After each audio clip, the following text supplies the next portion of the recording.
feel like Yilan has more of a personality. Life is more convenient in Yilan than in Taipei. If you really want to experience Taiwan, you have to come to Yilan. Yilan is so much better than living in Taipei.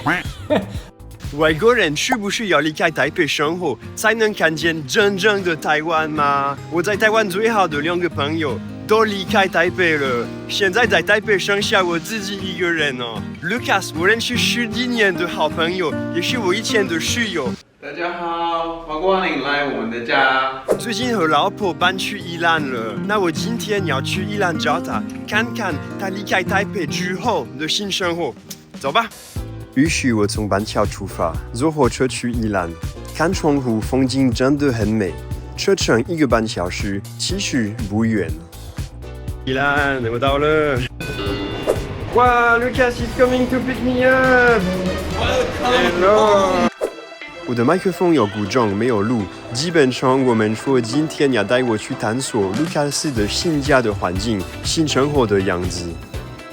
Lucas， 你的 Tesla 在哪里？我以为我们今天要开 Tesla。哎呀，其实我的 Tesla 在台北，因为我的老婆也在台北。OK。但是呢，我们当然跟以前一样，今天是汽车的探险宜兰。好的。因为宜兰很方便，不用车子，有机车就好。而且我很开心今天没有下雨。不过我看你现在马上穿雨衣，你感觉？今天还没下雨。哦，好像真的是变宜兰人哦。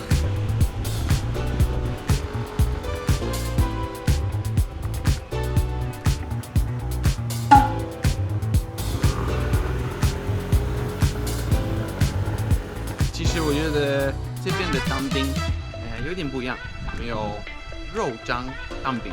哦，可能还需要一段时间，真的是习惯，但是感觉是真的是。来看一下宜兰的早餐店。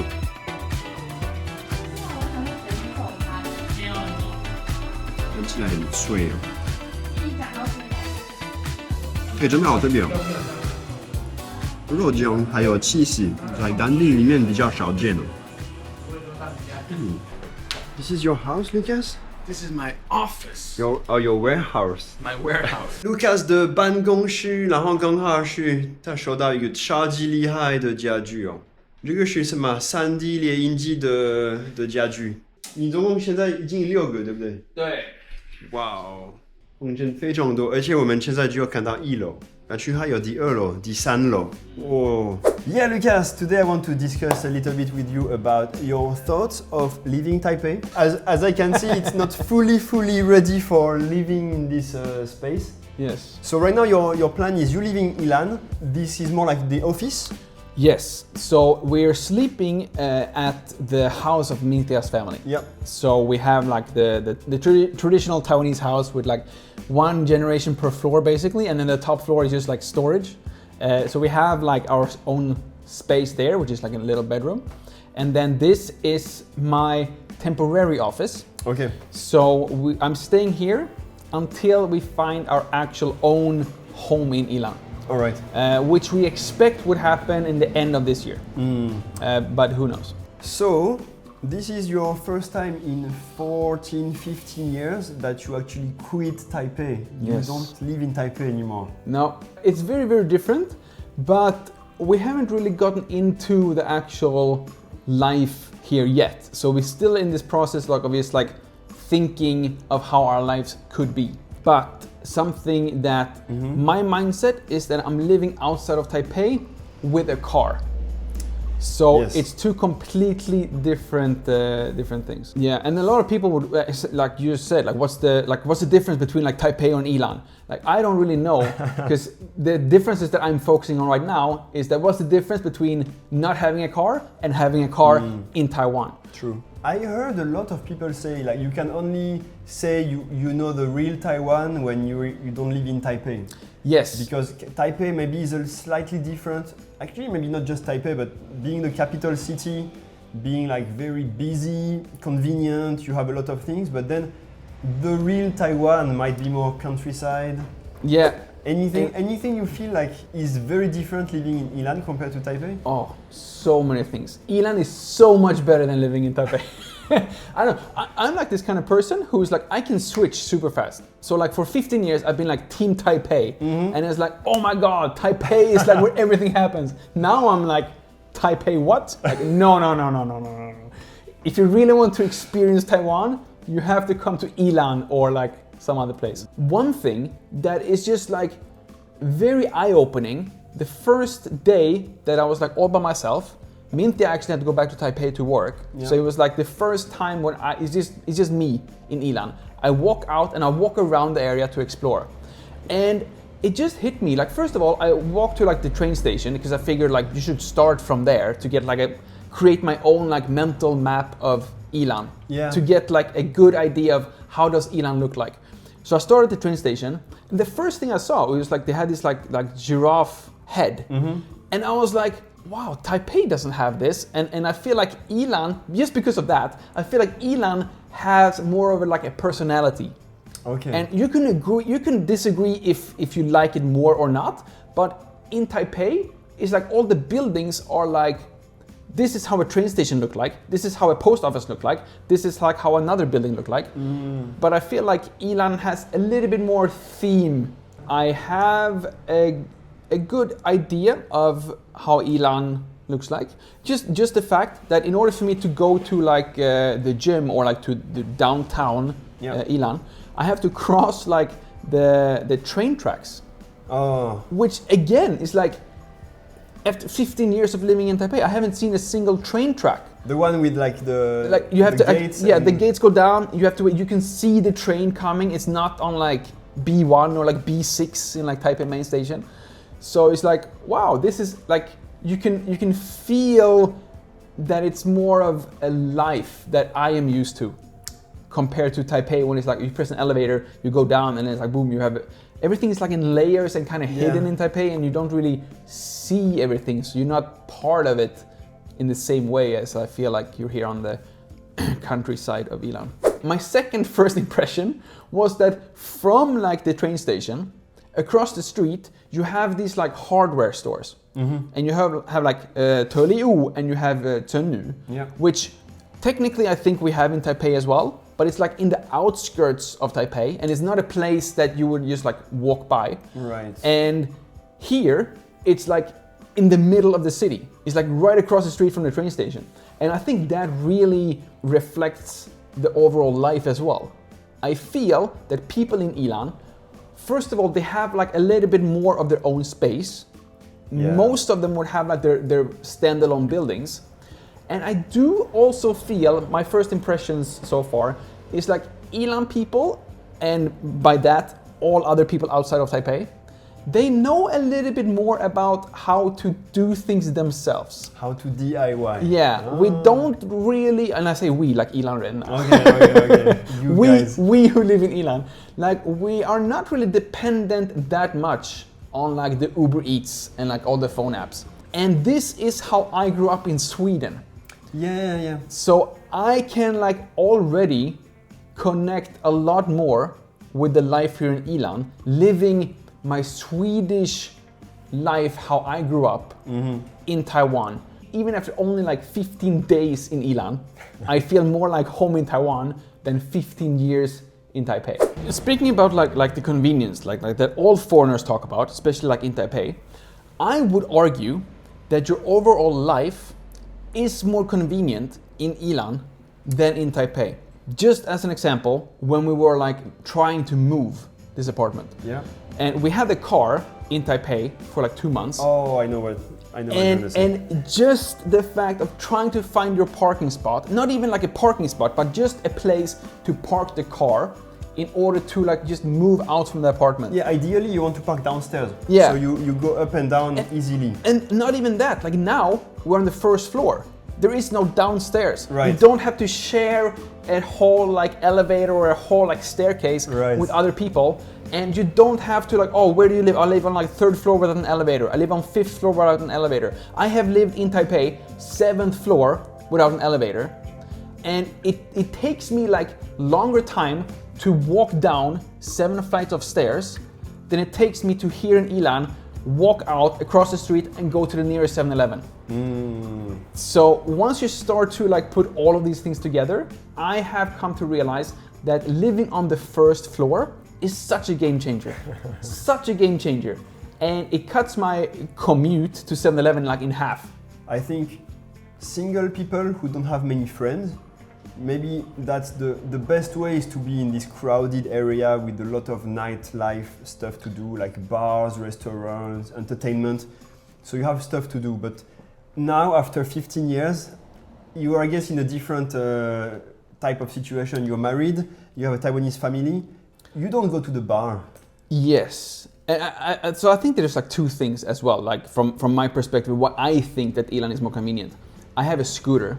Yep. I don't rely on public transportation. Yeah. Honestly, I don't even know how public transportation looks like. I haven't seen a bus in Yilan other than like the Kamalan that goes like Taipei and Yilan. I have no idea about the bus lines.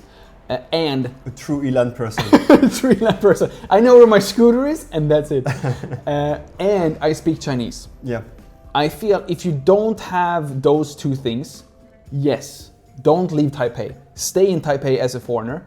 But if you do have a scooter, if you do speak Chinese, yeah, then leave Taipei right now. Stop watching this video. Move. Go. Yeah. But to be fair though, again, if you have a car, it is faster to drive between Yilan and New Taipei City during off-peak rush hours than going from where I lived before in Liuchangli to your place during rush hour. Yes. So if you just time that differently, there's no time lost, basically. 我觉得很惊讶，今天都没有下雨，感觉还没下雨。你目前住在这里1个多月，你有多少次下雨呢？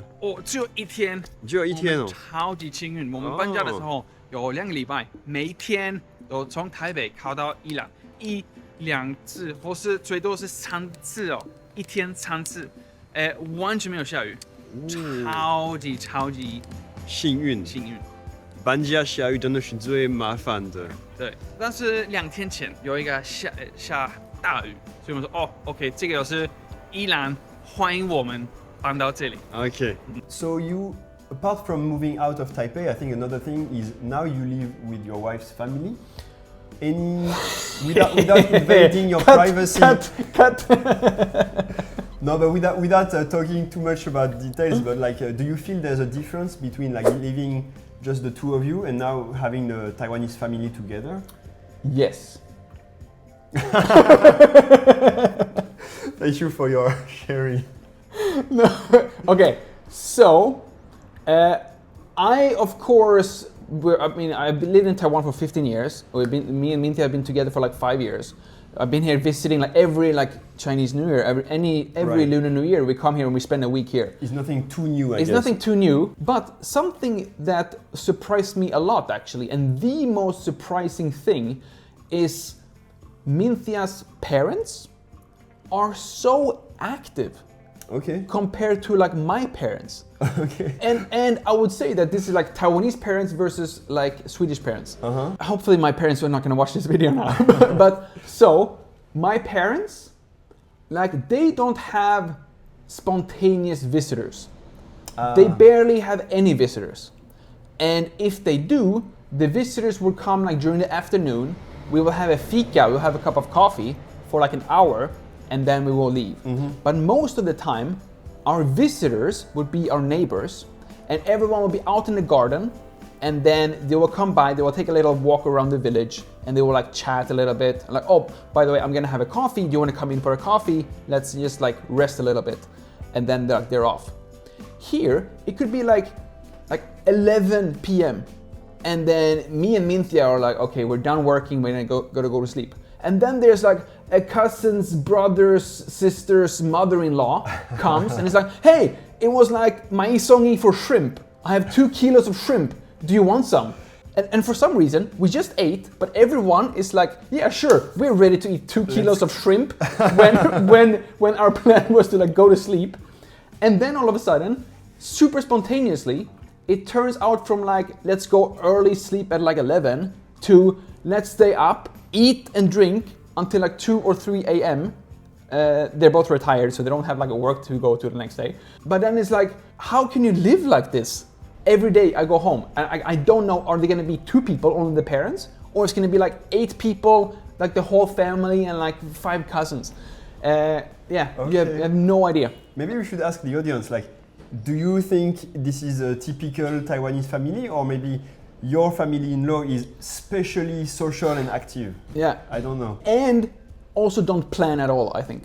I don't know. I only have like Mintia's family as like my Taiwan family reference point. Right. But there's like no planning. Or very flexible, like ready for anything that comes up. No planning. Yeah. Now there's like, you have no idea what's happening. This might also not really be the case, but like outside of Taipei, everyone kind of lives very close. Mm-hmm. So like here in Yilan, like within like 500 meters, there's like 4 houses that are like all the same family.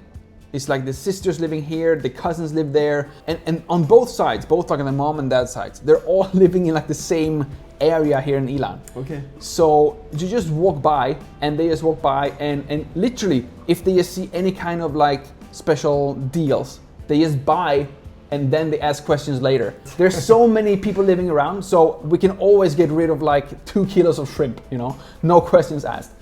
And in Sweden, it's like a 1 or 2 hour drive to visit like my aunt or like a cousin or something like this. It must be one reason why. Yeah. It's more spontaneous here. Yeah. So that is like the main difference. Other than that, I think it's like, yeah, very nice. New chapter of life. Yes. What can we expect from you, your YouTube channel for this year? Good question. So my main issue with living here in Yilan is that it's going to be a little bit more difficult to invite other foreigners here on the channel, I think. You were doing a lot of interviews previously. Yeah, lots of interviews with other foreigners. I will try to continue that as much as I can. And I have a car. It's not impossible for me to drive into to Taipei. Yep.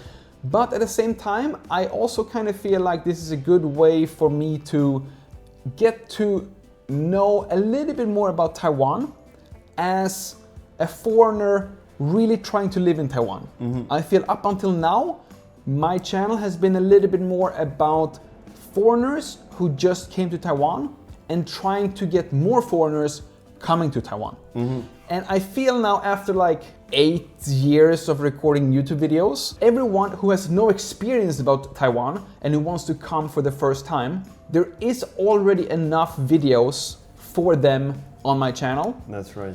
So now as my own personal life progresses, I kind of also want my YouTube channel to go a little bit deeper as well. Not really see me as a visitor or foreigner in Taiwan, but more like as just a person living in Yilan, maybe, if that makes sense.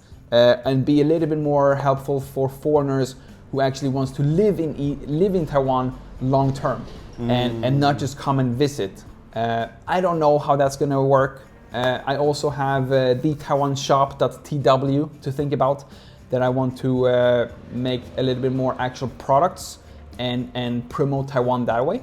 3D printing. 3D printing, we have some traces behind there. Hopefully this one day will be filled with 3D printers and Taiwanese products that we can all purchase to support me, but also to support and promote Taiwan around the world. Yeah, I'll put some little pictures of different products you currently do.